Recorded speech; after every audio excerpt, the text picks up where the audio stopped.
Hello, everybody. Thersites the Historian here. I'm joined by History Bro. You can check him out on YouTube. We're going to be comparing Justinian the First and Justinian the Second, two of the better-known emperors of Byzantium, but two very different men who had very different reigns. We'll start out by looking at the life and times of Justinian the First, then cover the intervening years, then look at Justinian the Second, and perhaps have a few concluding remarks about the similarities and differences between the two Justinians. So, History Bro, would you like to get us started with Justinian the First? Yeah, absolutely. I mean, he's one of the shining lights of the Eastern Roman Empire, isn't he? One of the most famous ones, not necessarily the greatest, but one of the most famous. Set a few precedents that lasted for hundreds and hundreds of years. So, I mean, one of the things that I was really looking forward to this conversation was that it's so rare to meet people sort of in real life that know anything really, let alone a great deal of detail about the Eastern Roman Empire or the Byzantine Empire. When I was looking at your channel, you've undertaken quite a massive project to cover them all. I just think it's really good. So I'm really looking forward to this. I think you know a lot more about these things than me. I mean, I'm sure I'll be able to hang with you on Justinian the First. I know a great deal about it, but maybe the intervening years not quite so much. And Justinian the Second, I know a bit about, but your video on it actually fleshed it out a lot more. I watched your video on him. And, it was really interesting. So yeah, I mean, if we wanted to start at the Justinian the First, maybe it might be worth saying just a few words about his age, sort of the 6th century or the sort of 520s, 530s. That the Roman Empire is quite a different place. If people are used to classical Rome, the age of Caesar and Augustus or Hadrian, that sort of thing, the world of Justinian the First is quite different to that. Yeah, of course, we've had rule of 4 emperors and Constantine and all sorts of things had gone on, but the whole Roman world had shifted to the east, hadn't it? Rome itself was not really used as the capital for quite a while already. Ravenna had been used, hadn't it? Right. So, I mean, if you want to maybe say a few words about painting the picture of the 520. So, I guess to get into Justinian's time, we have to understand a few key events.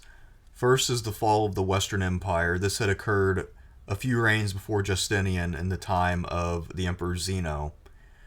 So the West has fallen. It's been divided up by various barbarian groups. However, a lot of the old Roman institutions are still around. They are declining rapidly in the West, but in the East, things have more or less continued apace.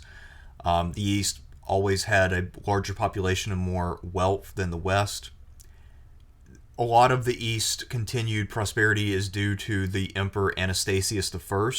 He came into power after Zeno, and his policy was very much non-interventionist. He also was very good with money, so the empire stockpiled a good deal of reserve currency. And Anastasius then died. He was replaced by Justinian's uncle, Justin. Justin was too old when he came to power to be very aggressive or ambitious, so that money remained largely unspent. When Justin died, he had a few nephews who could potentially succeed him, but Justinian ended up being the best positioned to do so. And when he comes to power in 527, he's highly experienced in government. He's well educated, even if he may have had a few rough edges because he didn't grow up super wealthy. But he's 45 years old. He has a lot of connections with very important people, and he quickly proves to have the kind of circle that one needs around themselves to rule effectively. And he also has a lot of currency. The rise. Yeah, and Yeah, importantly, has a lot of money. the rise of Justinian then is sort of unavoidably linked to the rise of Justin, his uncle, and so that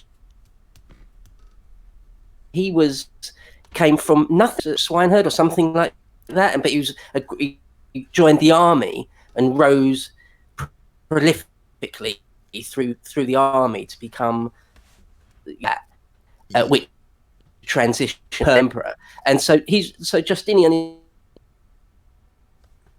So, of an equal nobody. well, apparently their family came from somewhere in either Thrace or Macedonia, and Justin had entered the army. Apparently, there was a raid of some kind which damaged their village, and then Justin brought his whole family to Constantinople, which would have included Justinian, and he mostly spent his youth in Constantinople. And because Justin was a rising star in the bodyguard unit of the emperor, Justinian and the other nephews were able to get first flight educations. That being said, I don't think Justin had any actual children of his own, or if he did, they all died before him, so they were never in the succession picture if they existed. We know that Justinian definitely didn't start out in prep school, however, because Procopius, who's very much a class snob, demeans Justinian's education, which I guess means that Justinian maybe hadn't read 100% of the classics because he didn't start out doing this when he was 5 or whatever. Yeah. So you mentioned Procopius there. So a quick note maybe on the historiography. That is the main source we have, or his 2 histories. Yes. Procopius produced 2 histories of this period. The first one was the public one, which was actually commissioned by Justinian. This was the history of the wars. He also made one called The Buildings, which just talks about the things Justinian built, but that's kind of secondary. If you look at the history of the wars, Procopius does his best to minimize Justinian's role in this. He never says anything disparaging, but he also doesn't give Justinian a ton of credit. If you look at the secret history, however, the Anecdota, Procopius is extremely negative, and it's clear that he absolutely despises Justinian, Justinian's wife Theodora, and Belisarius' wife Antonina. And this is largely because Procopius is a huge fan of General Belisarius, and he feels that Justinian mistreated him. So, but he also feels like Belisarius is kind of weak and didn't stand up for himself enough. So Procopius' Anecdota is one of the most bitter histories ever written, and he never published it. It was found in his papers after he died, and then somebody published it later. But it's basically pure invective against Justinian. So it's one of those things that perhaps it's worth mentioning that we know a great deal about Justinian's Procopius, and it's like, you know, the light of history is illuminated right there in that spot a bit more than the times before and after. Like, for example, the age of Caesar and Augustus, we know we've got the letters of Cicero and Pliny, which, you know, just give it so much more light, if you like. The light of history is a spotlight, is that. That's, I think, what we've got. Would you the reign of Justinian? Yeah, I mean, a lot of what we know in history is based on the accident of survival more so than some sort of objective record of what is important and what isn't. And a lot of survival depends on luck in terms of what manuscripts made it. The other part is texts that became popular. So, for instance, a lot of Cicero survived not so much because the things that he says are extremely important, but rather that later copyists really admired his Latin style. So that's why a lot of his stuff survived. With Procopius, when it comes especially to the secret history, a lot of the reason why it survived is because it's really damn entertaining. He says that Justinian is a fiend who could remove his head while he paced at night. Shit, sorry. Phone. Alright. Yeah, so that's the kind of thing that you get in the secret history. There's a lot of amusing anecdotes. He also has stories about the Empress Theodora and Belisarius' wife Antonina, which are disparaging and which make them out to be ladies of the evening. So, you know, a lot of fun things that you can get out of the secret history, and plenty of reason to preserve it and keep copying it. Yeah, absolutely. Yeah. When Justin was, would you agree? It seems that he was willing to, even whilst he was still alive and formally reigning, he sort of allowed Justinian to really hold the reins of power or control policy before Justinian was even the emperor. To a large extent, it looks like Justinian was helping to run things, but there were other nephews who were about as important as Justinian. I believe part of the reason why he was able to seize power is because his main rival, who was about the same age and same level of accomplishment, was out of the capital when Justin died. But Justinian was clearly very well linked in with the major administrators and generals of the empire at the time. So he was, he had a pretty good chance regardless of what happened. But in the event, he was the guy in the capital. Right. Is it? Would you say sort of among the first things he did was marry Theodora, or he did it before he was emperor? I think that's right, isn't it? Yeah, they had been married for a decent amount of time by the time he became emperor. I Right. forget exactly when they married, but Theodora had low birth, and this is something that Justinian's detractors brought up over and over, especially Procopius, who seems to have been very, very much a class snob. But Theodora's father was a circus performer. I think he wrestled bears or something of that nature. Yeah. And so this meant that Theodora was not a fitting bride for a politically ambitious man like Justinian. But it's possible that they married well before it was clear that Justinian had any path to imperial power or anything like that. But he kept Theodora as his wife. They never had children. One or both of them apparently was infertile. So apparently it was a love match, and it wasn't an attempt to form a dynasty with their marriage. Yeah, one thing I would say about that is in Gibbon, Edward Gibbon, he actually spends quite a lot of time talking about Theodora, and I guess it's nearly all taken from the secret history because it's very disparaging. And I mean, he says that her dad was something like he trained the bears for the Green faction, thing like that. And anyway, when he died, her and her two sisters, she was the middle of three, some story about being dragged in front of the crowd. Greens rejected them, but the Blues didn't. They embraced them, and Theodora was in the Blue faction since that day. But that she was a prostitute and an actress, and in the ancient world, often those two things are the same, Right. or at least considered low. To pretend to be somebody else is sort of scandalous and wrong. It's funny how in our culture, being an actor is a highly prized thing, one of the greatest things a lot of people think you could do. But then they thought it's the same as being a prostitute, really. You're doing something that's wrong, really. Well, it's the It's same just, with doctors. I mean, I don't know how it was by this period, but if you go back, say, to classical Athens, most doctors were slaves, or at least they weren't very highly regarded, and most of their assistants were slaves. And again, very much in contrast with today's world, where most doctors own, a couple houses and maybe a boat. But yeah, so a lot of Gibbon. While we're on him for a second, one of the reasons why Gibbon doesn't really get read as much now is that he's very literalistic when it comes to sources, and he rarely interrogates them very critically. So if he sees something in Procopius, he just thinks, this is interesting, it must be true. So I'm just going to record this part here. But yeah, yeah, no, his section on Theodora is quite scandalous. I mean, it's all couched in extremely nice language, but he says she has implacable passions or her venal charms. It's almost like an exercise in how he can say she's a prostitute in many different ways. right, within the confines of being an 18th century gentleman who's in Parliament. Yeah, it's like she was degraded and prostituted by licentious desire. I mean, it's great stuff, but you sort of have to get your ear in before you realize exactly what he's actually trying to say. Yeah, and also it's I've always liked that kind of prose. It's has a nice flow to it. I think that's part of why Gibbon's had some enduring influence. Although interestingly enough, I've only met maybe one person in academia who's ever read Gibbon. He Really? Yeah, has fallen out of favor pretty hard, even among sort of the academics who are quite a bit older.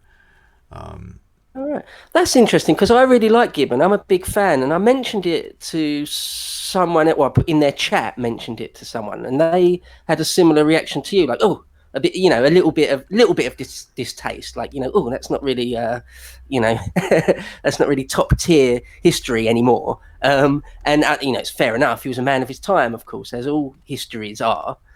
But as you say, I love the prose. I mean, it's great once you get used to it because it is a bit rigid at first, but once you get used to it, I think it's great. yeah, it's I used to one of my original ideas when I was first starting the Byzantine Emperor series. I was going to go back to Gibbon and look for his treatment of different people, because I figured that would be something that the public might be familiar with. But I eventually abandoned that because I never found a good complete copy of Gibbon. It's surprisingly difficult to get the whole thing in print at a reasonable price.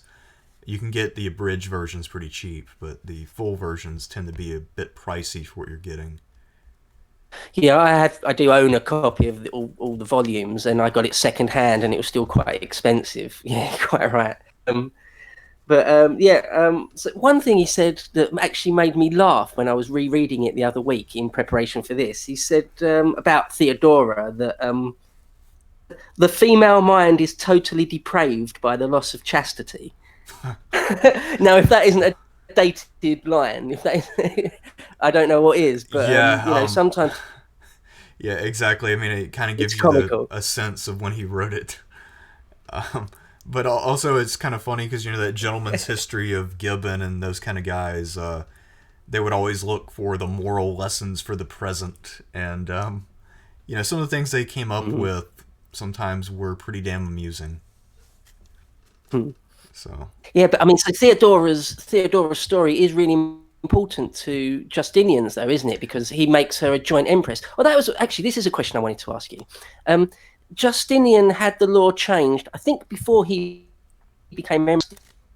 Changed the law, or that you couldn't marry an actress or a prostitute if you were royal. I mean, and he actually had to get that law repealed or changed before he could. Now that puts me in mind only slightly. It's not a great analogy, but it puts me in mind of Henry VIII and the Act of Supremacy having to actually change the state a little bit in order to marry who you want. What do you think about that? um, I think that's about right. Yeah, I mean, it effectively when it comes to those kind of laws, if you have power, you can get them changed, regardless of how strong the tradition supposedly is. Probably the best example ever, though, is Leo the Sixth. Later emperor who had trouble siring a male heir. So he needed to go through four wives before he eventually pulled it off, but the Orthodox Church at the time only allowed up to three. So he had to get himself an exemption for that. And the church wasn't really willing to grant it. So he more or less did it and then legitimated it later by using power politics to get what he wanted. And he would have escaped completely scot free had he just lived long enough. But he ended up dying a little early, and then he had a son, Constantine VII, who ended up growing up as a ward of a usurper, but still. Effectively, power can override any existing custom or law. And I think that Justinian II, Leo VI, and Henry VIII all show that. Interesting, interesting. So, like, that's what we're talking, like the 10th or 11th century. Is that Leo would be the late ninth century. right? Let's see. Right. Yes, late ninth. Because my command of all the emperors gets sketchy around there. I mean, that's why I'm so impressed with your series that's going on. That it covers all the bases. It's really good. Yes, because much beyond the period we're going to talk about, it does get a bit sketchy for me. Like the Basil II, August Day. I know a few of the most famous ones. Again, I don't know them all. Like the kings and queens of England have almost complete command of that, and I can compare them, in my mind easily. But the late Byzantine period is a lot more cloudy for me. Oh yeah, I don't really know the kings of England very well actually. I know some of the So major ones, but not some of the minor ones. So Theodora seems to have been, well, Gibbon's account, which again is, I think, is can largely from the secret history, paints her as a demon, that she has sort of peculiar prisons where she sort of personally, or is present personally, where people are should as spread out throughout the city, and anyone that says a wrong word or a wrong glance even themselves in one of her dungeons. Huh. It does sound, there's certain things in history where you just know later history is being massively unkind deliberately. Like Caligula is maybe a famous example where, he might not have been quite as insane that, say, Suetonius says he was. It was just because the people that came directly after, it was in that they had a vested interest paint him that way. Right. I think Theodora might be suffering from that. Well, Theodora, I think what he's getting at is two things that are fairly real for a person at that time. One is that she was a woman who was exercising political power in a period where men felt that was inappropriate. So a lot of it is the fact that she has this power and influence, and Procopius, as someone at court, wanted more power for himself, and he saw his, part of his role in theory being usurped by some woman, especially some low-born woman, because anytime somebody's birth is less than fully imperial, Procopius just hates them and just despises them as some sort of mongrel. So there's that part of it, the gender and class element. Another part of it is that Theodora apparently really did have a fairly effective intelligence network, and she was a first-class schemer. So one of the key officials at court early on for Justinian was John the Cappadocian, who was the Praetorian prefect, so he handled the administration and taxes. And Theodora was jealous because sometimes when she and John would advise her husband, Justinian would side with John. So Theodora conspired to make it look like John was guilty of treason by having him meet with Belisarius' wife, who happened to be her BFF. And then she had a couple of the other court officials, one of whom was Narses, the later general in Italy, standing by to listen in and see if John would say something treasonous, and then either arrest or kill him on the spot. So because of Theodora's intrigues, John the Cappadocian lived out most of the rest of his life in exile and lost all the wealth he had accumulated. Although a lot of it he probably stole, so he's not exactly a victim here. Mm-hmm. But still, it does show that Theodora was very much managing the court, and that if you wanted to stay at court, you needed to be on her good side. Sure. She's got a bit of a reputation for cruelty. There's like an indelible stain on her memory. I don't know if that's fair or not, but talking about John the Cappadocian, that we could segue quite nicely into the wars, Justinian's wars, with Belisarius and Narses and things, because quite often if you read a book or watch a documentary about Justinian, often they'll just have a whole section on that. I believe actually your videos, you broke it down into his wars and foreign and domestic policy as two different events, as two different things. So maybe his wars, he's sort of very, very broad stroke of the brush here, but he's sort of famed for reconquering the West, isn't he? Yes, although his first war was actually against the Persians in the east, the Iberian War. And after he won that, it was mostly Belisarius who won it, so Belisarius then became sort of the chief general in the empire, and so he was entrusted with the conquest of the Vandals in North Africa. That invasion took place in 533, went off without a hitch, and because that was such a brilliant success, Justinian was under the impression that his armies would easily reconquer the rest of the West and everything would move very smoothly. But that's not quite how that ended up playing out, of course, because Italy became something of a quagmire, the Great Plague broke out, and his other efforts to invade Spain were rather weak. Right, yeah.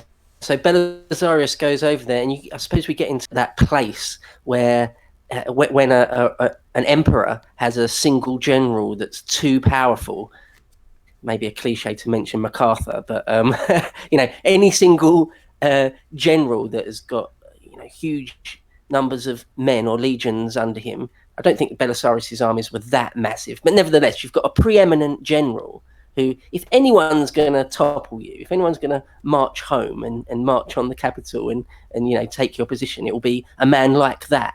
So you would have to be careful, but on the other hand, not be too paranoid. What do you think about the relationship between Justinian and Belisarius and how it changed time?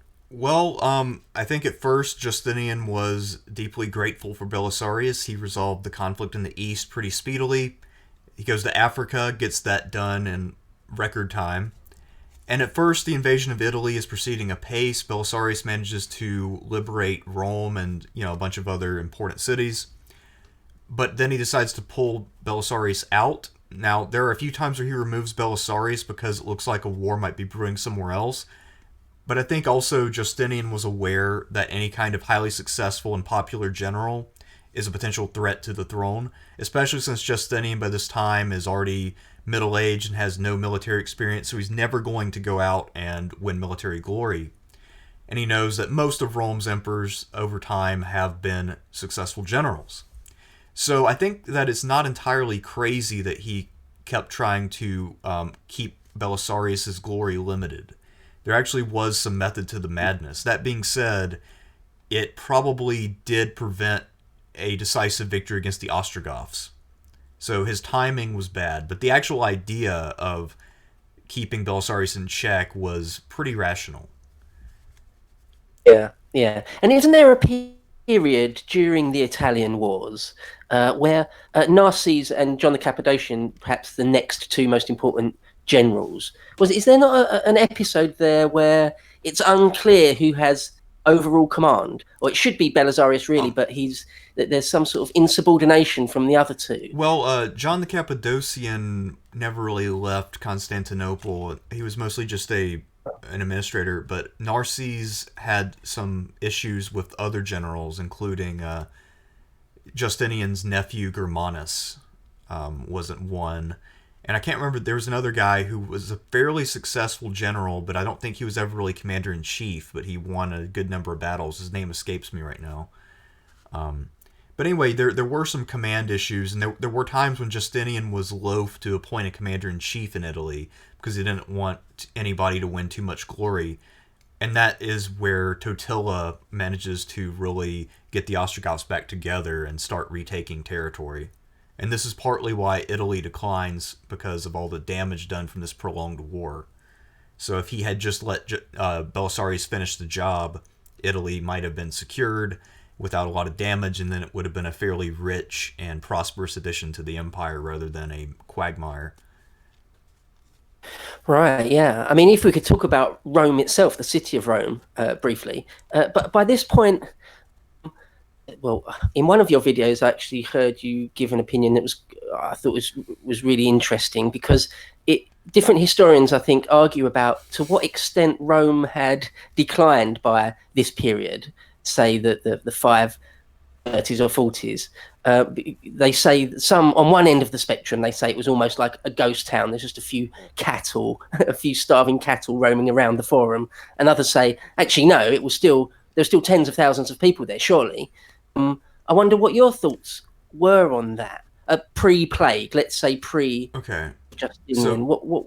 if we're talking about Rome under the Ostrogoths, I feel like it probably had a few 100,000 people. I mean, I'm trying to think how many you could sustain based on local grain, because for Rome to be at its peak size from antiquity, you required a lot of grain from what's now Tunisia. So if you're not really getting that because Tunisia is controlled by the Vandals, unless you're getting it through trade, which is possible, I'm guessing that the limit on the population would probably be around a couple 100,000.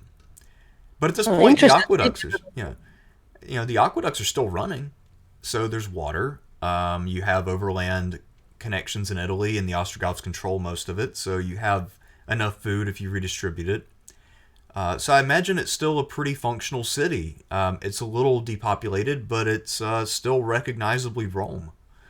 Until they start cutting the aqueducts during all the sieges of the Gothic War. Right, which is obviously a little bit later. But I wanted to ask you then about the plague, because the plague of Justinian is, obviously quite famous. Some people say it might not have been quite as bad as the Black Death of the 1348-49 period, but it wouldn't have been far off. It was sort of almost as bad as that. A big percentage of everyone died.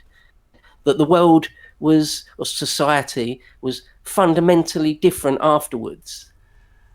Yeah, it's hard to say. I think it's safe to say that it did hurt more urbanized areas worse than more rural areas. And because the Byzantines at this time had, several fairly substantial cities and they had army camps, this means that they would have lost more proportionally than their enemies. So this was definitely a factor. And if you had to look at any one factor as to why Justinian's conquest petered out, I think it would be the plague. Because it did a lot of damage both population wise and revenue wise. Whereas if you look at the damage it did to Rome's enemies, I'm sure people died, but it was not quite the same. Not to mention that most of the barbarian armies that Rome fought against, with the excluding the Persians, were not as dependent upon revenue and regular pay. So if revenue goes down for them, it's not as big of a deal. Whereas with the Roman armies of this period, if they can't pay them, it becomes a huge problem. Right. I don't know if you've ever heard about this. I might be getting this mistaken or mixed up with something else, but have you ever heard that during the reign of Justinian, or around the time of the plague, there's also really bad summers in Europe and the Near East? There's basically no real heat during the summers, and it meant loads of crops failed, and it was just like compounding disaster upon a disaster. And so famine ensued even harder than it might have done. I don't know if you've ever heard that. Um, I have heard some theories about climatic problems at that time. And there's Mm. also there have been studies where they show that whenever you have climatic disruptions, that this is when you see a lot of state failure. And it's actually a pretty well established pattern throughout history. Like the Mm. Bronze Age collapse corresponds with some significant enough climate changes. So I wouldn't be surprised if that was the case, but I don't know for certain. I mean, I feel like, yeah, there was a cold spell in the 6th century, but I don't know exactly how cold we're talking. Sure. One little picture I always have in mind when I think about this period is that post the city of Rome, post plague, that maybe I'm exaggerating it in my mind or making it more romantic in one sense of the word romantic, but that the Rome in the post plague of Justinian would have been some sort of almost semi-deserted hellscape, something out of a dystopian idea of the past. Not necessarily for very long, maybe only a generation or not even that, but an account or two I've read somewhere, maybe years ago now, seem to paint it as something a bit ghostly. Um, I can imagine that. But if you think about how many people once lived in Rome, even if the population sank to 50,000 or something like that, it would still seem pretty abandoned. So I don't think it ever truly got to the point where it was a literal ghost town, but it did get to the point where people could just kind of reside where they wanted because there was a lot of empty space, and people started to slowly dismantle ancient monuments to get parts. Especially the Catholic Church, as they started to build more and more churches, they would just remove stones and different construction materials from ancient monuments and repurpose them. And there wasn't really anybody there to stop them because the city was largely depopulated.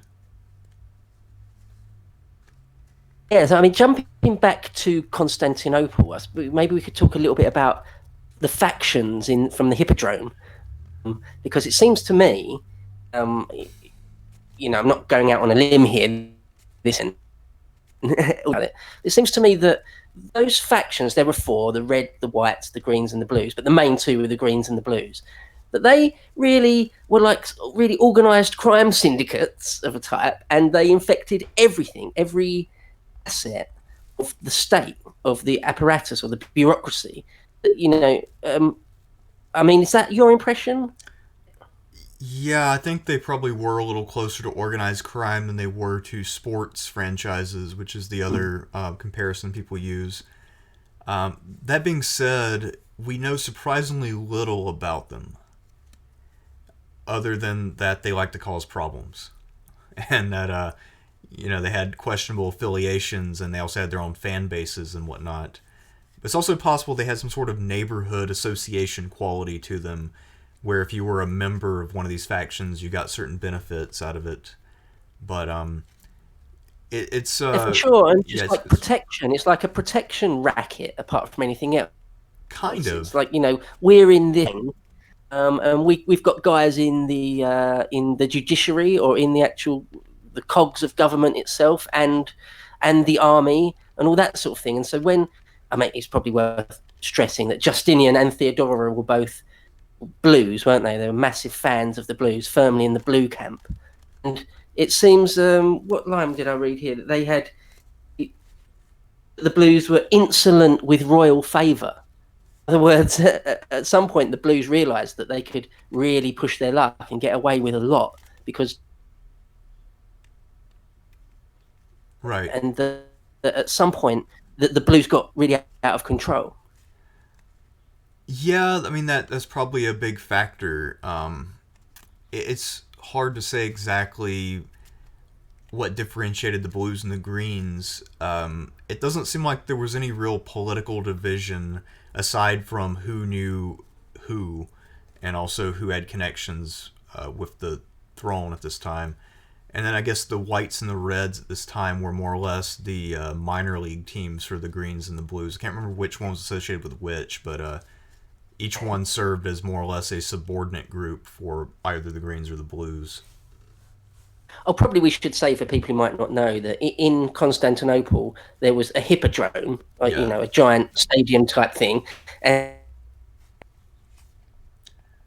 And it was for chariot racing. chariots. And one thing I read said that sometimes they'd have 20 or even as 40 chariots racing around it at once. I mean, it puts me in mind of NASCAR, where there's just too many. There's too many vehicles out there, and you're going to have the big one. There's going to be just massive pile-ups, and it seems that it was a really quite dangerous thing. But I don't know if you've ever been to Istanbul, but I've been there, and I went to where the Hippodrome was, and there's some great things to see there, amazing things. Some of the subterranean baths and massive water tanks and palaces and Hagia Sophia. But the Hippodrome itself is just an open square, really, and you can't really conjure great images of what it might have looked like, unfortunately. Yeah. No, I haven't been, but imagine 40 chariots. You're pretty much guaranteeing wrecks at that point. Also, Yeah. chariots are not exactly the most stable or safe vehicles either. So I suppose this gets us on to the riots, the Nikkei riots. It's like one of the most important episodes, again, I suppose, in Justinian's reign.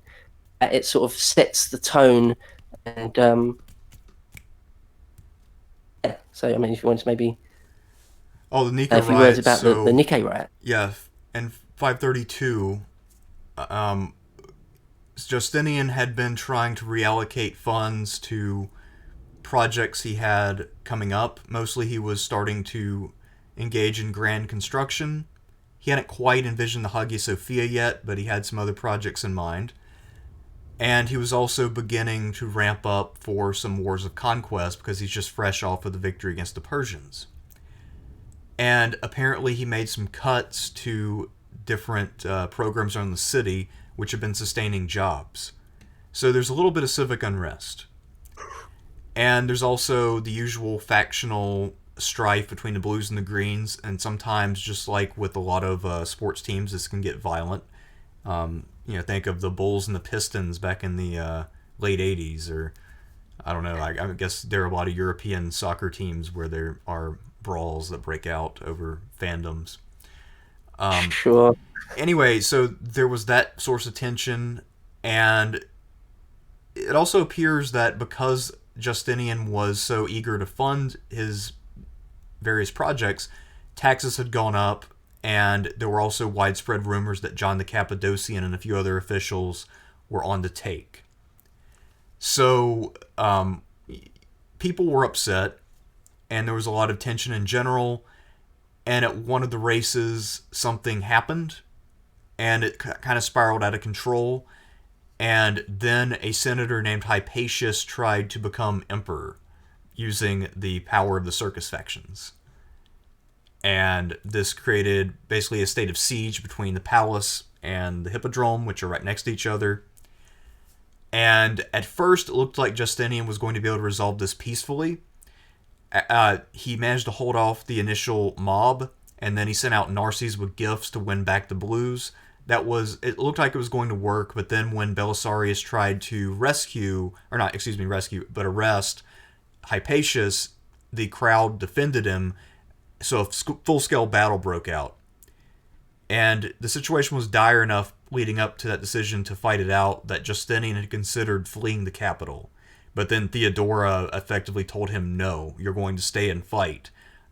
I rose to this position as empress, and I'm not going back to being a common woman. As my husband, you will stand and fight. We'll either stand or we'll die.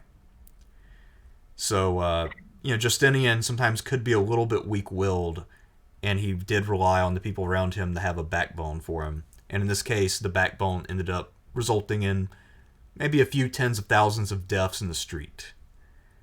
So I heard Theodora. I think the line attributed to her. She said, I'll never flee in terror from the capital. I would rather the throne sepulchre. I'd rather die a tomb. I'd rather that our throne become our tomb than ever leave. I mean, it's good stuff. But yeah, he seems to have lost his nerve, but then not, and then sent the men in. And somewhere else read it was about 30,000 chariot fans, shall we say, that were massacred inside the Hippodrome. Must have been a scene of deplorable horror, really. Just you can't really picture it. It's just well, apparently escaping the Hippodrome in a timely fashion was pretty difficult, because I know later on Nicephorus I, when he's doing a military drill, some people think he's going to initiate a massacre, and as they're trying to flee the Hippodrome, they trample each other, and probably a few hundred people died there just from that. So once people are cornered in the Hippodrome, it can get pretty nasty pretty quickly. So it devolved into a full-fledged massacre in the Nika riot. And I read that the Hippodrome was just unused for a couple of years after that. But then when they did eventually start putting chariot racing on again, the factions just started more or less where they'd stopped and just carried on with their shenanigans, because these factions do crop up, don't they, in later periods? They do. I think that they did tame down over time, though. Although a lot of that is just because once we get, say a century or so after Justinian, we see a pretty significant drop in the population of Constantinople for a while, due to the Arab invasions and whatnot. But that's fast forwarding a bit. So I suppose getting towards the end of Justinian's reign, because he had a fairly long reign, really, considering how relatively old he was when he ascended to the purple. But Theodora dies before him, and I mean, are there any sort of highlights from Justinian's later reign or any themes from his reign that are sort of worth mentioning? Well, later on in his reign, he becomes more like his uncle Justin in the sense that he relies heavily on his nephews to help him administer his empire. So that's actually a pretty big factor later on, especially once we get past about 550 or so. He also keeps shuffling generals, and with the exception of Narses, he rarely finds anyone who's very good outside of Belisarius. But Belisarius is also getting old by this time, so his ability to be deployed is diminishing. At one point, Justinian actually deploys a general in his 80s to Spain, a guy named Liberius. And apparently, this is a few years after Liberius was turned down for a command in Italy because he was too old. So I don't. I guess he got younger a few years later. I don't know.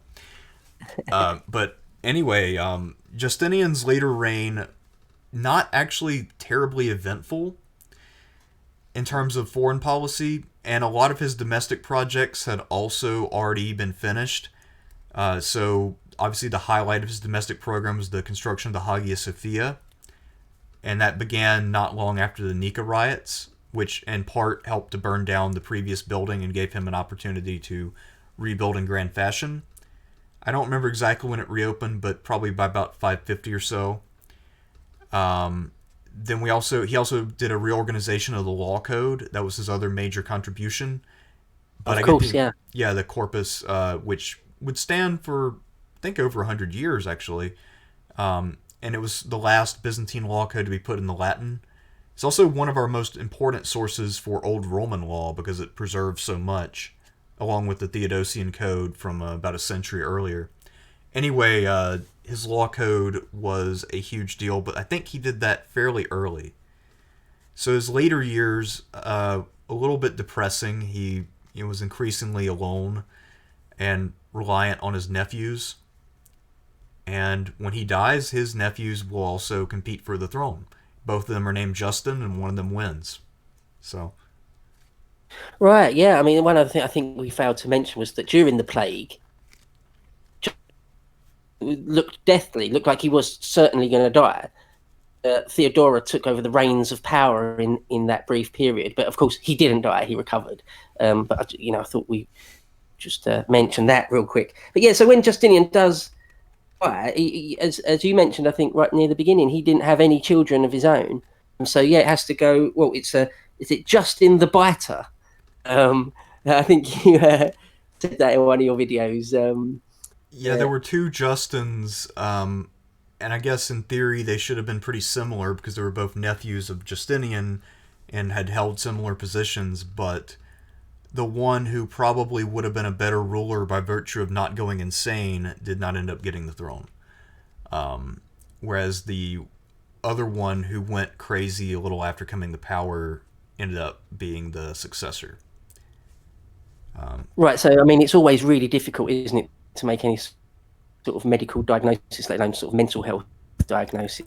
Right. I mean, For especially people when, in the yeah, especially when things like that could come from a head injury, which is sustained. Yeah. Also, I guess head injuries can lead to mental problems long after they occur too. So I know there was a Napoleonic general named Junot, and I want to say he suffered a severe head injury, and it looked like he was fine. He was put back in command, and then it really kicked in a few years later. So he's governing some city in Spain, and all of a sudden he loses his shit and starts running around nude. So uh, yeah, you can never really predict head injuries. Even today, head injuries are very hard to really manage and predict. But back then, it was an absolute nightmare because you had no idea when or if these things would manifest themselves. Not to mention that if there's any kind of underlying mental illness, it's going to be almost impossible to diagnose with the tools of the day. Yeah, like it's one of those things they quite often argue about whether someone was just a sadistic asshole or whether they were clinically insane. An essay I read a while ago now made the argument that Nero wasn't clinically insane; he was just a sadist. But Caligula probably did have an actual chemical imbalance in his mind. But it's difficult. It's difficult to say, isn't it? But it seems like Well, Justin II might have he lapsed in and out of insanity, didn't he? yeah, he seems to have had some issues. Actually, with Caligula, I personally don't think he was mentally ill at all. Really? I think that what it is that they thought he was insane in the non-clinical sense because he mocked the Senate, something that no one had ever done. They thought it was absolute insanity to look at the Senate as anything other than this body of wise counselors and this pool of experienced gentlemen of distinction. And Caligula basically told them, "You guys are useless. I ask you for advice, and then you just want to kiss my ass. But I actually need advice." I might as well make my horse consul. And then they, I thought tried there to. were. Oh, and I think they, I think they really tried to play it up that he was legit crazy, but in reality, I think he just held them in contempt, and that was their way to deal with it, was to say, "Oh, he's just crazy."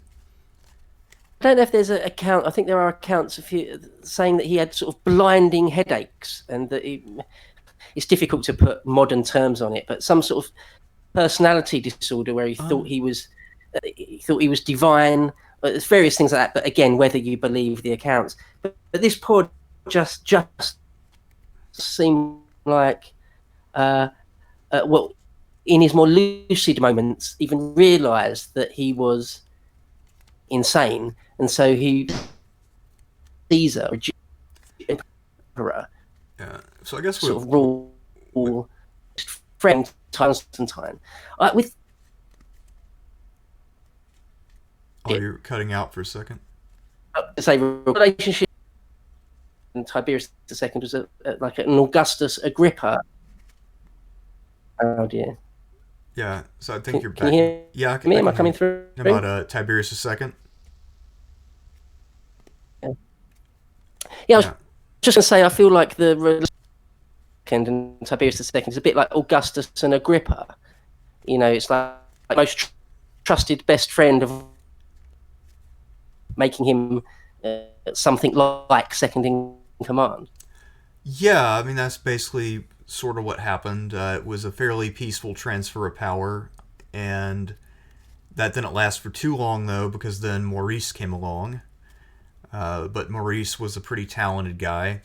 He was a good soldier, ultimately perished in battle after about 20 years or so. And, with Maurice's rise, that's the end of Justin's dynasty. And that wrapped up the legacy of Justinian the First, at least. And was Maurice like he was a general? He was like a general's general, wasn't he? He was sort of firmly entrenched in the military side of things, and that is he the one, and that sets the stage for that to continue being the case for Eastern emperors for hundreds of years or until the end. No. Basically, yeah. I mean, he went back to the old soldier emperor model, and that will remain standard for quite a while. Although there are guys who will then be born onto the throne and are emperor by virtue of birth, and one of whom will be Justinian II. But Maurice gets back to the idea that emperors should lead in person, and that will become fairly standard. Not everybody does it. Constantine VII doesn't, but a lot of people do. So Maurice dies in action. He's replaced by Phocas, and Phocas unluckily inherits a war with Persia, or at least one starts soon after he takes power, and he manages it very poorly. And then Heraclius from Africa revolts, and he sends his son, the Heraclius who we know better, to Constantinople to overthrow Phocas. He succeeds, becomes emperor, and the Persian War eventually results in a Byzantine victory, but it's an extremely costly one. And Byzantium is greatly weakened by it because a lot of its territory had been overrun by the Sasanian Persians. So about 10 years after that war is resolved, then the Arab invasions begin. Right, so that was one of the things I was going to say, because Heraclius is, again, one of the big hitters, isn't he? Among the more famous of the Eastern emperors. And he's got a long reign. You can argue how glorious it is, but it does fall right in that period. Is it 632 is given as the year for the death of Muhammad, when it sparks off the Muslim invasions. So that happens right then. So we go from a world where there aren't Muslim armies running riot to a world where there are. Right. So, and this came right on the heels of Byzantium and the Sasanians just fighting about a 30-year-long war almost. So it'd be the equivalent of if right after the Peloponnesian War, a new power had arrived out of nowhere and attacked both Athens and Sparta. So it's pretty devastating. The timing was perfect for a massive conquest. Byzantium was in a little better shape than Persia, though, but Heraclius himself was pretty old by this point, and he had a lot of wear and tear mentally and physically from fighting the Persians. So he's losing his grip on sanity and his health is failing. His brother loses a battle, and so he fires his brother, even though he was his most reliable general. And they lose control of Syria and Palestine. They later lose Egypt, and Heraclius then retreats behind the Taurus Mountains and goes home to Constantinople to die. His eldest son is sickly, and he dies soon after, leaving the grandson Constans II in charge at about the age of 16 or so. And he doesn't do super well, ends up dying in Sicily trying to fight Arabs who have penetrated that far, on some weird idea of reviving the West by the personal presence of the emperor. So that leaves his teenage son Constantine IV in charge. And Constantine IV is the father of Justinian II. Constantine IV doesn't reign for long, and he does, however, serve as the first emperor to defend Constantinople with Greek fire. So it's invented in his reign. It repels an Arab fleet. And he also, of course, has a son, and he also has an ecumenical council. But that's pretty much his reign. I mean, by this point, the emperors are playing reactionary defense. I want to say Constantine IV might have also presided over the first land victory against the Arabs somewhere in Asia Minor. It wasn't a huge victory, but it was still like, holy shit, we actually won. Yeah, checked them for a moment. Yeah, we actually won this minor battle. Things might be okay. So it's sort of a turning point, Constantine IV, and I think he's a little underrated just because of the significance of these victories that occur under him. But he dies when he's maybe like 32 or 33. And then his son takes over, and he's also about 16 at the time. So we have, a succession of 16-year-old emperors who are inheriting absolute chaos. And so you can see partly why this isn't going super well. You have a lot of guys who just aren't experienced enough to handle such a crisis. And this leads to the rise of Justinian II Rhinotmetus, as he'll later be called, in 685.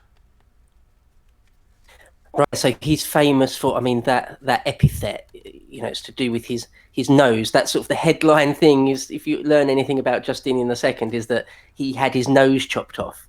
Yes, and we'll get to that. That happens about 10 years into his reign. But at first... Oh, of course, sorry, we'll talk about his first reign. Sorry, oh, yeah, first reign.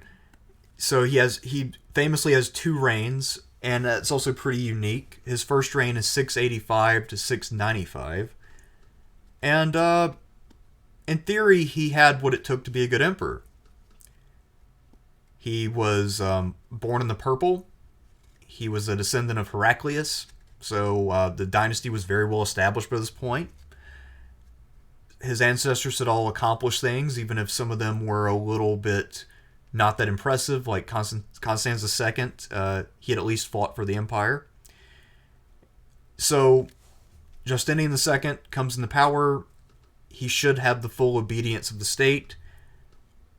And he also is fairly intelligent. He's well educated. He's got a lot of things going for him. But he is just not equal to the task of dealing with the problems that he inherits. And he also apparently does not have the best political sense when it comes to dealing with the populace. Right. It's one of those. So often in history, it's easy, isn't it, to give these figures sort of one, paint them as just one shade, whether they're really great or they're really pathetic or whatever it is. And Justinian II has been quite often portrayed as venal and cruel and maybe insanely violent. But I think you were of the opinion that that's not fair, and that he isn't really that, or certainly no more than any other emperor or warlord of the time, and that perhaps his memory is not really been treated very fairly. Yeah, I mostly stand by that. So part of the reason why he was not as politically adept at cultivating people around him is because he did not have a lot of experience going into being emperor. He didn't quite realize what it took to keep the state running. So if you compare him back to Justinian the First was 45 when he came to power. He had a lot of experience, he had a lot of connections, and usually I assume by the time you're 45, you understand that there are certain things you're not good at. A lot of 16-year-olds might not know that. They might not know yet that they're not an A plus in every category. So Justinian II is very hands-on, and he has his vision of the world, he tries to enact it, and he's not super worried about how people react to what he does. So to give one instance, his father had held an ecumenical council, the Sixth Council, and then Justinian I had held one called the Fifth Council. So Justinian II wants to recapture the glory of Justinian I while also honoring his father, so he holds a council called the Fifth-Sixth Council. But instead of talking about theology, this one is about personal conduct, because he's concerned with immorality. So he basically tries to ban drinking and partying in Constantinople.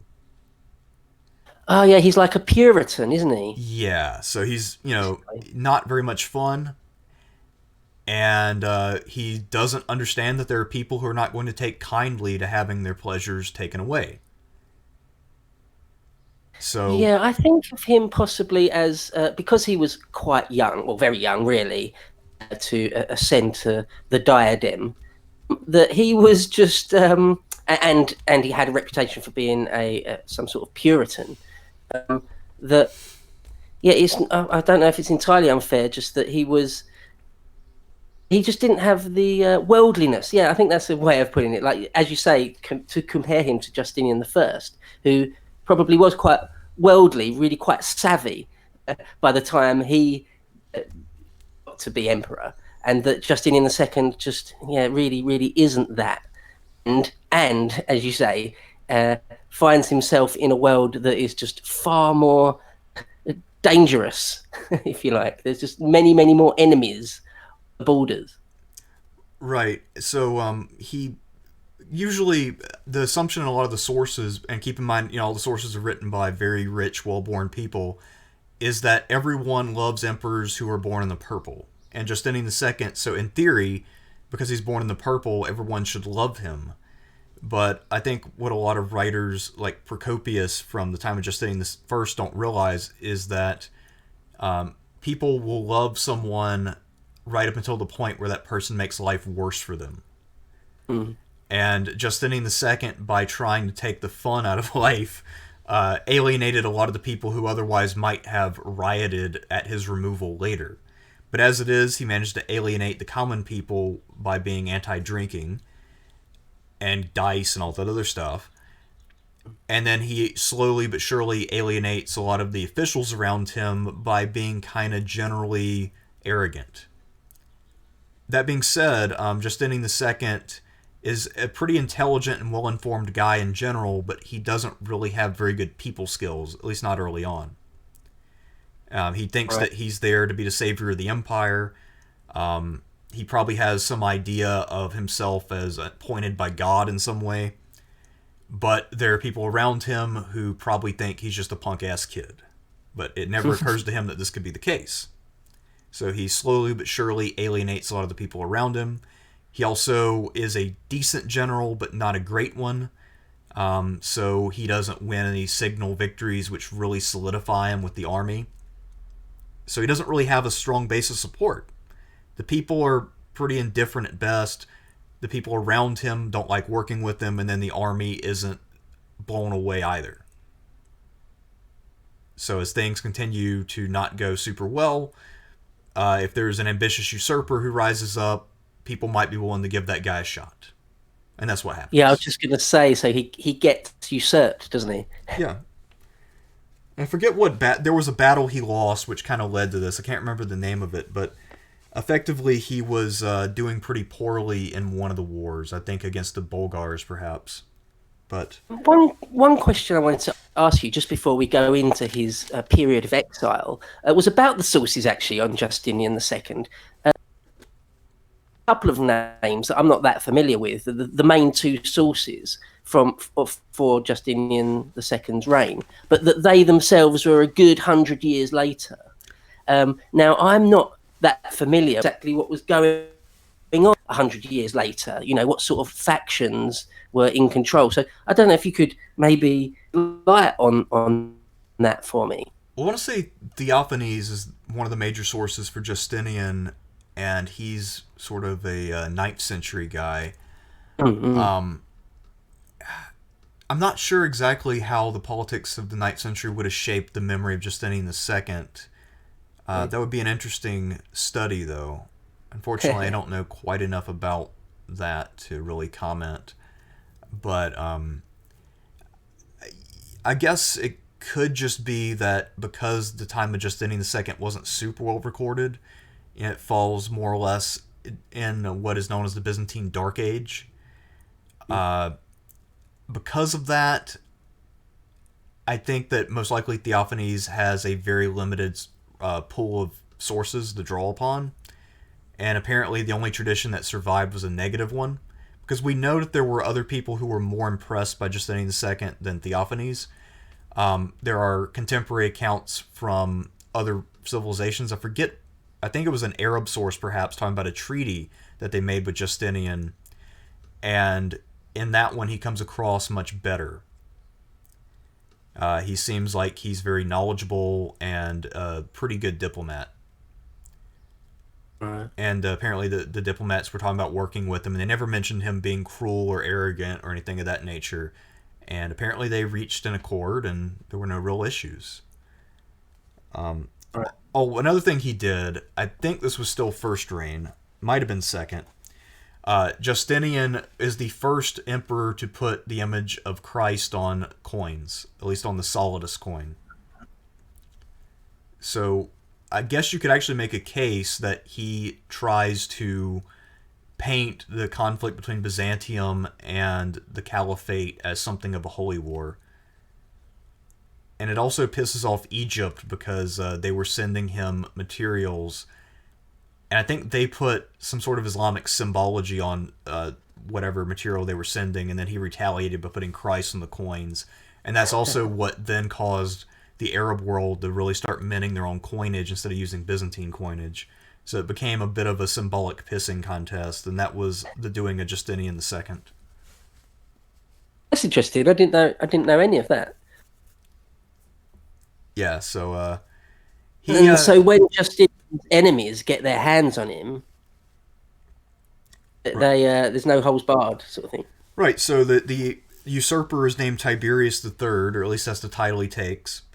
And the sort of going wisdom at this time, and I'm not sure when this wisdom emerged, but the wisdom of the day was that if you were physically deformed in any way, you couldn't be emperor. You were not pure in the eyes of God. So what they decided to do, rather than killing Justinian, was to slit his nose in some way. And it's unclear exactly how much damage they did to his nose, but it certainly made him disfigured. And then they exiled him to what is now the Crimea. And the thought is, well, he can't be emperor again. No one will accept him. They'll think that he is no longer accepted by God. Look at his nose. And Justinian II, for his part, was not crippled and certainly not disabled by this. So he eventually decided, you know what, I could go back and rule again if I wanted to. So he's in exile for about 6 years. Well, actually, no, One about account 10. I read, I thought it was more like 10. One account I read was that they also slit his tongue. I don't think that they cut his tongue out. They did something else to his tongue, and that obviously he didn't die of it, but it's a pretty brutal thing. You've got to sort of brew the cartilage on the bridge of your nose off entirely. I mean, it's pretty disgusting, but yeah, he obviously had it. And I think in the later period, they looked back at Justinian II and said, okay, that's not enough. We'll start blinding people. You've lost your eyesight. Probably, a lot more, it's practically harder to reign. Yes. So basically that's his other great contribution to the long-term history of Byzantium, is that he proved that a little bit of disfigurement doesn't necessarily serve as a deterrent if you're determined enough to get back into power. Whereas not being able to see can cause some real problems. Yeah, so he's out of favour for like 10 years, but he he's somehow able. I don't know if you can give me some detail on this. Like, how exactly does he? Oh, it's that the Yeah. usurpers that usurped him, they Well, themselves become very unpopular, don't well, they? a couple different things happened. So back in Constantinople, the first usurper, Tiberius III, didn't do super well. He got usurped in turn by Philip Bardanes. While all that's going on, Justinian is walking around the city of Cherson, bitching to anyone who will listen about how terribly he was treated and looking for supporters pretty openly. But no one's really helping him out, so I guess the authorities don't take it seriously and they just kind of let him wander around and bitch. Because he's the great grandson of Heraclius, so no one wants to kill him. And then he comes into contact after he is. I can't remember whether he was contacted, whether he escaped from Cherson. He visits the Khazars and he marries the daughter of Busir, who is the Kagan of the Khazars. And they come to an arrangement where if the Khazars help him reclaim power, he will reward them. And his wife takes the Byzantine name of Theodora, probably in honor of the original Justinian the First. Yeah. It appears that his first wife probably died earlier, or maybe they were divorced when he was deposed. It's not really clear. So he takes a new wife, and now he has a Khazar army. He was able to then retake Constantinople between that and also just the unpopularity of Philip Bardanes. So then in 705, he re-enters the city, and he has both usurpers taken before him. The guy who overthrew him, Tiberius III, had been a monk for probably about 7 years at this point. He uses them as footstools while he watches the games. Mm-hmm. And then he has them led out to be executed. And the whole crowd sings the Te Deum. And then both men are put to death publicly. It's a great bit, isn't it? I actually think sometimes of where he's used them as footstools, has them sort of kneel down, he rests his feet on their back, sort of thing. That's the image I have in my mind. I do think a little bit of a parallel with Hitler, or not necessarily Hitler, but any leading Nazi. The point in World War II where they've beaten France and liberated France and get to walk through Paris, this whole generation of or your whole life really is about revenge for this terrible wrong that's been done to you, and finally you're in a position where you end up paying for it all with your own life, but at that point you get to rest your feet literally on the backs of your enemies, and you feel like being utterly vindicated. I just feel like there's some sort of parallel there, maybe even if it's just psychological. But I imagine Justinian II that day, when he's come back and, resting his feet on his two main enemies and then having them executed, and he gets to, regain power. I mean, what a vindication! What a roller coaster! There aren't that many examples of this, are there? Really, throughout all of history. Yeah, I mean, it's a pretty epic moment, I think, and I can't think of any close parallels to it. I guess in a way, Constantine VII, after he liberated himself from the usurpers, is somewhat comparable, but he didn't have quite the same sense of drama with it, and certainly there was no public execution of his enemies. But yeah, this is, I guess, a revenge fantasy playing out in real life. I guess maybe that's why people regard him as, sort of this icon of cruelty.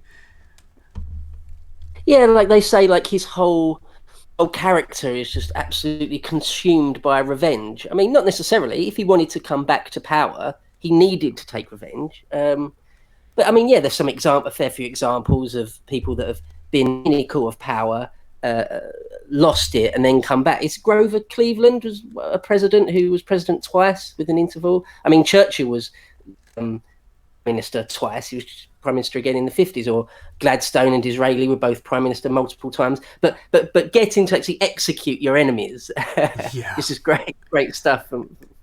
Yeah, it's pretty unusual, to say the least. That being said, I guess it comes across probably as more cruel to us today than it would have to his contemporaries. Because Oh, unlike a lot of other emperors who were just content to send somebody off to a monastery with a nose slit, Justinian II could claim to be a rightful, lawful emperor because he was born into the purple. And he, again, has descent from Heraclius. His father, Constantine IV, defended the city with Greek fire. And he can also say, I imagine he's, a pretty self-righteous guy given his birth and everything else.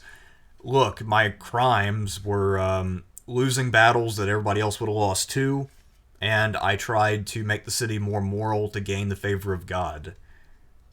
So if you want to go against me, that's fine, but this is what's going to happen. Because I'm back, I'm in charge, and anyone who wants to disobey will meet a similar fate. So I think he had to establish that he was not to be trifled with and that his new deformity was not important. right. So I think it was actually a pretty rational act, even if it was dramatic and probably fairly cruel. I imagine not a fun thing to live through for either of the usurpers. Yeah, no, I don't blame him as a man of his time. Whilst they lived, they may well have had a faction around them. It seems like a reasonable thing to have done at the time, given the context and everything. But his second bite of the cherry, so to speak, was quite different to the first. It only lasts about 6. Yeah, about 6 years. It goes to about 7-11. Yeah, and so that is sort of looked at as it's less successful, wouldn't you say? Yeah, a lot of it is that his usurpers didn't do him any favors in the intervening years because they were not very successful themselves.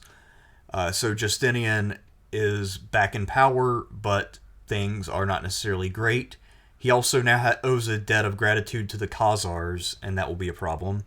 It also helps to undermine his credibility because he used a foreign army to come back to power. So he has a problem now where his presence is required in terms of leading armies, because even though he's not a great general, he's still at least a reliable one who won't, say, use the army to overthrow himself. That's always a plus. And there are threats on the frontiers. But if he leaves the capital, intrigue might break out in his absence. However, if he's not with the army might have a general who revolts. So Justinian II is in a hard place, and it's actually pretty impressive he managed the last 6 years.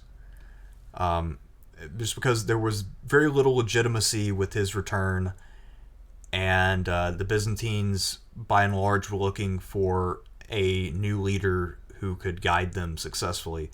And it'll be a while. They actually go through a few more emperors before they settle on Leo III. So he doesn't really have too many large successes in his second reign, although he does engage in some treaties. And I believe some of the treaties from this time he's described fairly positively by the foreign ambassadors. And I forget the details of the treaty, but it was a fairly intelligent agreement. So he had a certain flair for diplomacy, and he clearly had a little bit of grand strategy at least.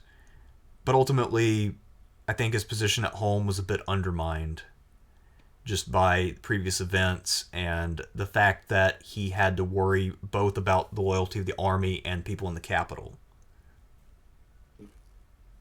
So I feel like his position was kind of almost impossible. Yeah, he had enemies on all sides. Yeah, it would have been a tough spot to. I mean, he would have had to have been one of those guys in history that just has an endless string of military victories to really stand a chance.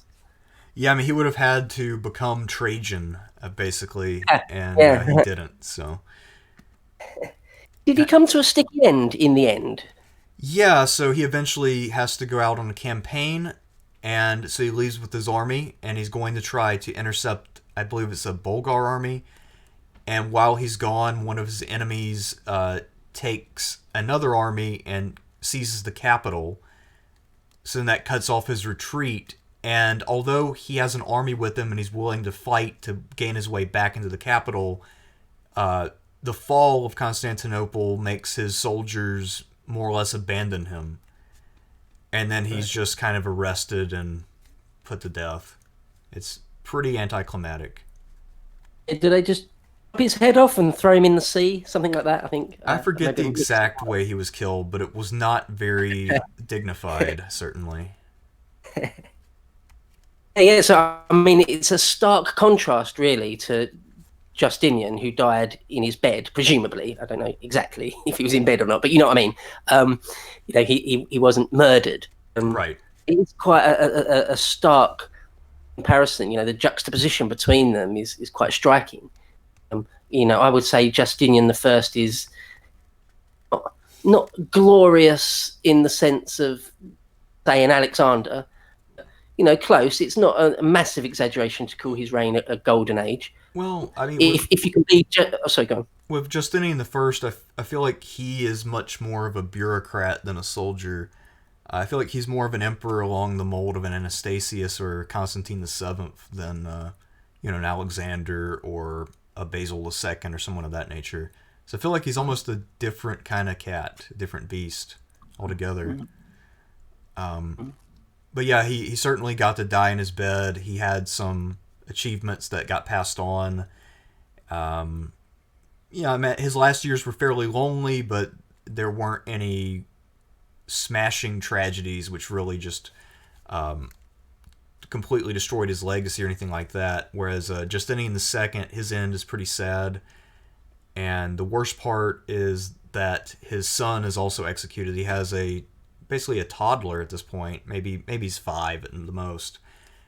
He had a son with his wife Theodora, and basically his mother is trying to take care of his son, but assassins come and remove the child from the grandmother and then kill him in cold blood.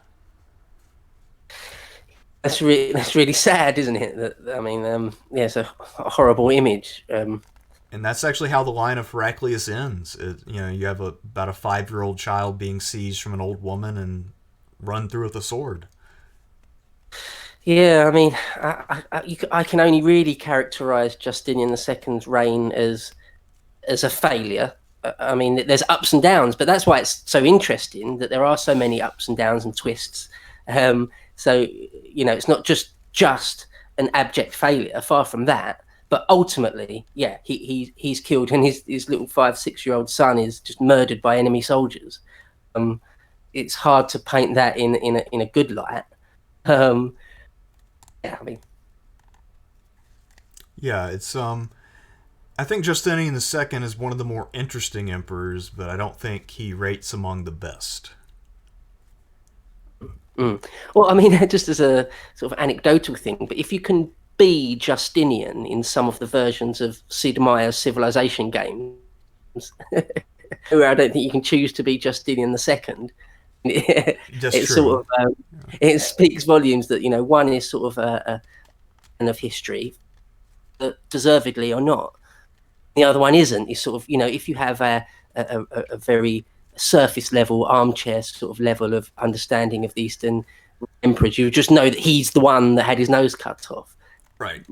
Probably not a great deal more than that. Well, the thing is, Sorry, yeah, I think you could actually even make the argument though that Justinian II, in theory, given different circumstances, could have been more successful than Justinian I. Because he seems to have more energy. He's much more willing to take risk. He has perseverance. He would have never hesitated in the Nika riot situation the way that Justinian I did. I mean, Justinian II, whatever else you might say about him, this guy had balls of steel. This guy was not one to back down, and he was willing to undertake some pretty incredible undertakings. Like his comeback from exile was unprecedented. He completely defied tradition when it came to being disfigured. He presented himself before the people, executed 2 usurpers, and said, "I'm back." I mean, it's with Justinian II. This guy is one you had to kill to get rid of him. He's kind of like Rasputin in emperor form. He's got an irrepressible spirit in a lot of ways. Whereas Justinian the First is probably more clever and certainly a far better politician. But ultimately, I feel like he was more of a basically just a bureaucrat emperor, just a fairly successful one, but still, he's not. There were certain tasks that emperors had to undertake that he had no ability to perform. He never led troops once in his life, to the best of my knowledge, and maybe before he was emperor at some point in some limited capacity, but never any real military commands. So, in almost any other context, if you have Justinian the First as emperor, he probably does very poorly. You combine, you have to have that kind of resource pool he had at the time, with the ability to stay behind the scenes. And there aren't a lot of other periods in Byzantine history where those two things came together that way. So I feel like under almost any other circumstances, Justinian the First would have been a flaming failure. That's really interesting. I don't think I've heard that angle exactly that anyway before. That's quite interesting. Yeah, I mean they obviously were, they had different lives. They lived in fairly worlds, really. The sort of the global political situation was really quite different for those two men. But yeah, where Justinian II, he was a bit of a gambler, or he was prepared to gamble. You know, he was prepared to throw the dice high, and and whereas Justinian I seems to have been like a grade A, but maybe not much more than that. But though that's plenty. But yeah, just two very different guys lived very different lives and just happened to share the same name. Yeah, and I imagine too, had Justinian II gotten a few more years to mature before he got to power. I mean, say if he had even had 5 more years and come to power at 21, I think he actually had the innate ability to be a good emperor. It's just that circumstances were against him, and he lived in a time where failure was far more likely than success. So I think that was really a lot of what undermined him, was just coming into a situation he did not have the ability to handle. Mm-hmm. And of course, the period, the few generations directly after him, were tumultuous, right? Yes, he inherited some real problems, and he also had to deal with 3 different usurpers during his lifetime, which is a pretty good amount, considering especially that he wasn't in power all that long in the grand scheme of things. Okay, well, I mean, I hope we covered the subject quite well there, comparing the two. Yeah. Yeah, so I mean, hopefully that's something to think about. Just 2 guys, very different, but same name. So yeah. I don't really have any more thoughts. Do you have anything you'd like to say? No, other than just again on record, thank you for doing this conversation. Really interesting. I'd love to pick your brain on some other stuff. You haven't actually finished the series on all those, so is that right? I'm still Right. looking forward to I haven't. some of the periods that I almost know nothing about. I'm actually really looking forward to them. Yeah, I haven't gotten around to Basil II yet. That one is going to take a while because He's one of the big ones, isn't he? yeah, because now I'm actually entering the period of history in Byzantium where they have sources, which is kind of nice compared to say the period of Justinian's usurpers, where I could pretty much say everything that's available on them in the videos. I didn't have to edit anything out because there was so little to choose from, which in some ways makes things easier. But when you get to someone like Basil II, who is very well documented, I'm still not sure how I'm going to go about those videos. I'm probably going to have to divide them into parts just because there's so much to work with. And he reigns for about 50 years, so there's a lot to get through there. Yeah, but you're good. I mean, you're an experienced hand now at making YouTube videos. Looks like you've been doing it, a lot longer than me. Got a lot more content out there. But it is interesting, isn't it? How, as a history YouTuber, that it's up to you just to decide how you tell the story, and it's not always that clear, is it? About how to go about it, especially when a big topic or one where there's just a wealth of information, and it's just up to you. Just to pick and choose you want to use or not. And yeah, sometimes it is quite daunting, isn't it? Especially when there's tons of material. Yeah, sometimes it's actually easier to work with smaller topics where there's less information available because you don't have to make very many difficult decisions in terms of editing and presentation. But the bigger topics are sometimes harder to present, but also the information is easier to find. Mm. So it's yeah, it's a very subjective process in terms of trying to figure out exactly how to go about presenting something. And that's why Mm. sometimes I put off larger topics for a good amount of time so I can try to find hopefully the most productive context to put them in. Yeah, no, great stuff, great stuff. Well, Yeah, so hopefully, obviously, this will add to the library, the back catalogue.